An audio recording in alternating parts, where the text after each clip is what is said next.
बिस्मिल्लाहिर्रहमानिर्रहीम। अस्सलाम वालेकुम नाज़रीन, आप यूट्यूब चैनल देख रहे हैं। मैं इमरान खान हूँ। मियां नवाज़ शरीफ ने नया फ़ैसला किया है और एक्चुअली इसका अगर मैं समरी बयान करूँ तो वो क्या है कि नवाज़ शरीफ साहब ये चाहते हैं कि वज़ीर आज़म हो उनका भाई शहबाज शरीफ, वज़ीर आला पंजाब हो उनकी बेटी मरीम नवाज़ और अपोजिशन लीडर हो पाकिस्तान में मियाँ मोहम्मद नवाज़ शरीफ। यानी अब अपोजिशन लीडर का एक स्टेटस भी अपने पास रखना चाहते हैं।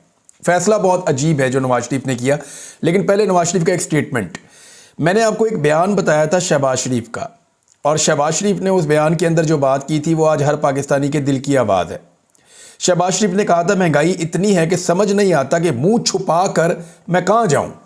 शहबाज शरीफ साहब, आपको मुंह छुपा कर ही वाकई रहना चाहिए, आपका मुंह दिखाना बनता भी नहीं है। जो आपने 16 महीने में इस कौम के साथ कर दिया है, जितना जुल्म और जितनी बर्बरियत आपने इस कौम के साथ की, ना सिर्फ लोगों को मारा, चादर और चार दीवारी का तकद्दुस पामाल किया, जुल्म किया, बर्बरियत की, बल्कि शहबाज शरीफ साहब आपने लोगों की कमर तोड़ दी। आपने इतनी महंगाई की। आपके अपने साथी आपके बारे में क्या कह रहे हैं ज़रा ये सुने, फिर मैं आपको आगे नवाज शरीफ क्या गुल खिलाने जा रहे हैं वो आपको मैं बताता हूँ बाद में। मोहम्मद ज़ुबैर साहब हैं और शहबाज शरीफ साहब के बारे में कह रहे हैं साबिक गवर्नर सिंध PMLN से इनका ताल्लुक, मरीम नवाज के बहुत करीबी साथी। वो कह रहे हैं कि नून लीग में शहबाज शरीफ के सामने बहस की बिल्कुल इजाज़त नहीं होती थी। मैंने जब नून लीग ज्वाइन की तो कुछ लोगों ने मुझे कहा कि तुम मीटिंग्स में बहुत बोलते हो। नून लीग में इस चीज़ को अच्छा नहीं समझा जाता कि लीडरशिप के आगे बोला जाए ना, अच्छा नहीं समझा जाता। मैं इसका गवाह हूँ। मियाँ साहब को, सिर्फ बड़े मियाँ साहब को भी, छोटे मियाँ साहब को भी, छोटी मियाँ साहब को भी और बाकी सबको भी, उनको सिर्फ खुशामद पसंद है। बस आप दिन रात इनकी खुशामद करें, वो आप तरीका सीख सकते हैं। यानी वो मरीम नवाज़ ने कहा कि वो तरीका हमें आता है और बहुत अच्छे से आता है। ये खुशामद करती भी बहुत अच्छे हैं और करवाने का भी इनको शौक़ है। तो वो कहते हैं मीटिंग में बोलते बहुत हो, नून लीग में इस चीज़ को अच्छा नहीं समझा जाता। जो कुछ पिछले 2 साल में हुआ, ये मोहम्मद ज़ुबैर कह रहे हैं कि जो कुछ पिछले 2 साल में हुआ उसका दिफा करना मुमकिन ही नहीं है। वो 16 माह पाकिस्तान के बदतरीन साल थे। यानी शहबाज शरीफ ने जो कुछ 16 महीने इस मुल्क के साथ किया वो इतना बदतरीन था कि उसके बाद मुंह छुपाना ही बनता है। मियाँ साहब, आपका मुंह दिखाना आपका बनता नहीं है। अब आ जाएंगे नवाज शरीफ साहब ने क्या फैसला कर लिया अजीबोगरीब, लेकिन पहले उनका एक स्टेटमेंट आप देख लें। मियाँ नवाज शरीफ कह रहे हैं कौन सी कारकर्दगी है जो आवाम से मिलूं। सवाल उन्होंने पूछा शहबाज शरीफ से, अपने लोगों से, कि कौन सी ऐसी कारकर्दगी, हमने कौन सा ऐसा तीर मारा कि मैं आवाम से जाकर मिलूं। नवाज शरीफ भी वही बात कर रहे हैं, मोहम्मद ज़ुबैर भी वही बात कर रहे हैं, हर बंदा वही बात कर रहा है। और शहबाज शरीफ ने अपने मुंह से कहा कि मैं मुंह छुपाता फिर रहा हूं। वजह क्या है? 16 महीनों में इन्होंने जो गड्ढे खोदे हैं पाकिस्तान के अंदर, अब वो भरे नहीं जा रहे इनसे। इन्होंने इकॉनमी का वो हाल कर दिया है कि IMF ने इनसे उस तरह की शराइत मनवा ली हैं, आपको अब ये बताएंगे नहीं, ये कभी फैक्ट सामने नहीं लाएंगे। तहरीक इंसाफ को, बाकी जमातों को, जमात इस्लामी को, सबको और हुकूमती इत्तेहादी जमातों को मुतालबा करना चाहिए कि जो भी आपने IMF के साथ मुआहिदा किया है उसकी तफसीलात कौम के सामने रखें। ये मुआहिदे की तफसीलात छुपाएंगे आपसे, क्योंकि IMF से ये रिपोर्टें पॉजिटिव किस्म की लेंगे और मुआहिदे की तफसीलात छुपाएंगे और पाकिस्तान को मजीद गिरवी रखते जाएंगे। मुश्किल तरीन मुआहिदा इन्होंने कर दिया IMF के साथ। अब नवाज शरीफ भी वही सवाल उठा रहे कि कौन सी कारकर्दगी है जो आवाम से मिलूं। महंगाई में कमी के लिए शहबाज शरीफ को टास्क दिया है। फिर ये सलमान गनी साहब हैं जो बहुत करीब हैं मियाँ नवाज शरीफ साहब के, मिलते रहते हैं, तो उन्होंने उस बुनियाद के ऊपर जो नवाज शरीफ साहब सोच रहे हैं या जो बात कर रहे हैं वो उन्होंने बताया। उन्होंने कहा कौमी सियासत में नवाज शरीफ का किरदार अब भी ज़ेर बहस है। सियासी मुखालिफिन इनकी खामोशी को किसी खास हिकमत अमली या दबाव का शाखसाना करार दे रहे हैं, तो दूसरी जानिब उनके हामी ख़ुसूसन हुकूमतों में नून लीग की क़यादत आज भी उन्हें अपनी सियासी और हुकूमती ताकत व महवर करार देती है। देखिए, नवाज शरीफ साहब ने अपने करीबी सहाफ़ियों से मुलाकात की है, कुछ सियासतदानों से मुलाकात की है, वो एक नए बयानिए की तलाश में है। नवाज शरीफ साहब को अपने सियासी करियर में इतने गौते कभी नहीं आए, क्योंकि कुछ भी होता था नवाज शरीफ के साथ पब्लिक की सपोर्ट रहती थी, कम से कम लाहौर में तो रहती थी। नवाज शरीफ से लाहौर भी छिन गया है। रियल रिपोर्ट के मुताबिक जो मुझे एक सोर्स ने बताई कि लाहौर की 14 में से 13 नशिस्तें पाकिस्तान तहरीक इंसाफ जीती है। सिर्फ एक सीट है जहां पे PMLN जीती है बमुश्किल, और बाकी सीटें उनको दी गई हैं। वो जैसे दी गई हैं फार्म 47 पे, वो आप सब अच्छी तरह जानते हैं।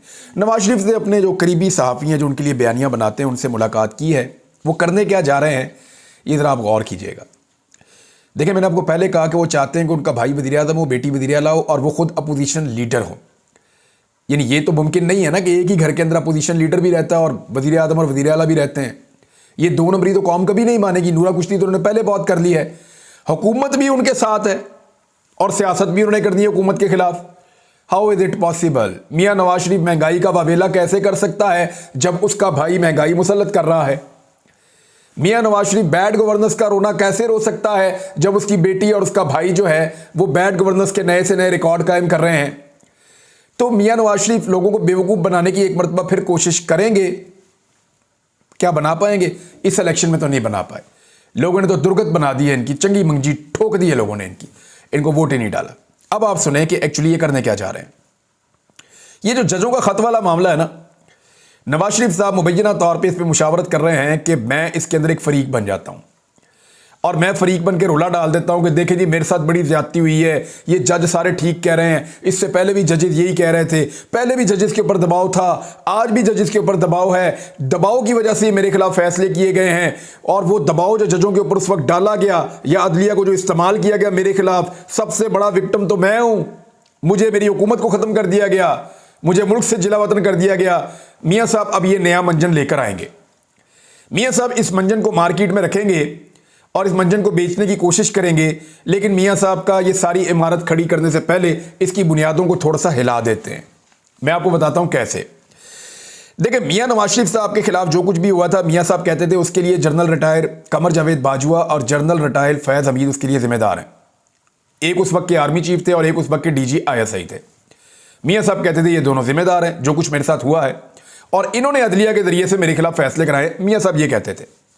अभी फैसलों के ऊपर मैं आता हूं, लेकिन पहले आप ये देखें कि इनमें से जो आर्मी चीफ थे उनको एक्सटेंशन दी मियाँ नवाज शरीफ साहब ने 2019 में। 2019 में मियाँ नवाज शरीफ साहब के वोट के बगैर एक्सटेंशन मुमकिन नहीं थी क्योंकि मामला अदालत में चला गया था।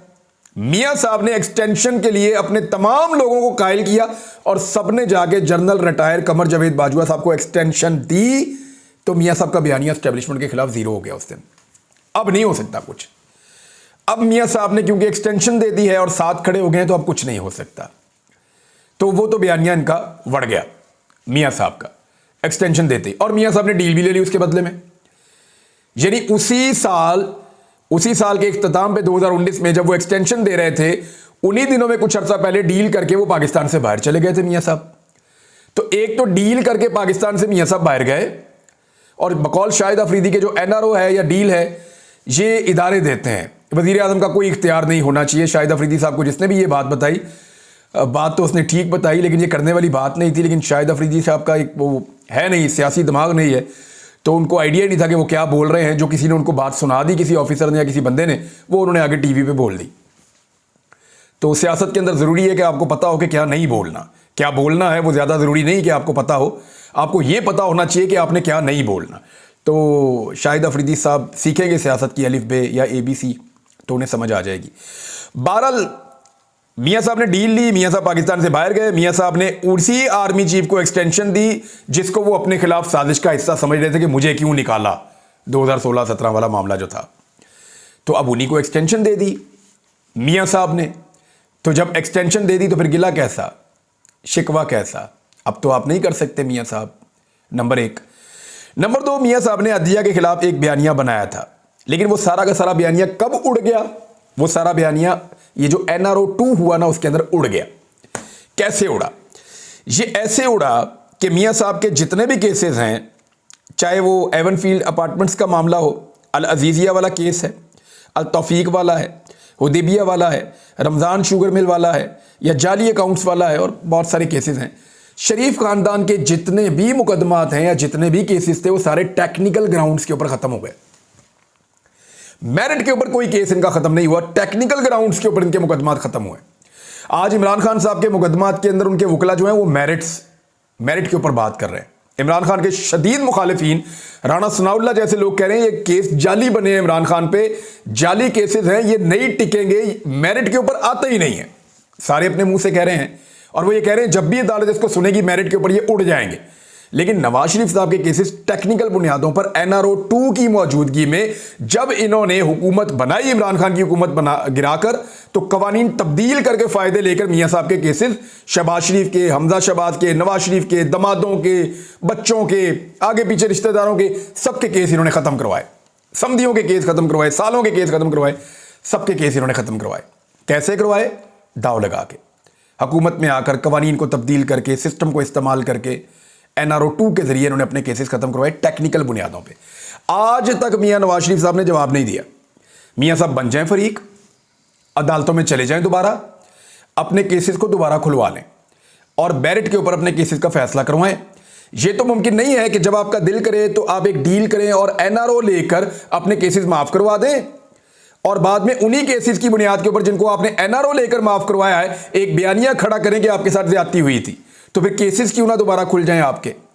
होना तो ये चाहिए कि अगर ये इसका फरीक बने, क्योंकि अब ये करेंगे क्या, ये इसको फैलाएंगे, रायता इतना फैलाएंगे, मामले को इतना फैलाएंगे कि असल चीज से लोगों की तवज्जो हट जाए। जो खत वाला मामला है लोग उसको भूलकर ये बात करना शुरू कर देंगे मियां साहब नाल भी ज्यादती हुई तो इमरान खान नाल भी ज्यादती हुई। ऐसा नहीं है। मियां साहब आपने ज्यादती की है और इमरान खान के साथ ज्यादती हुई है।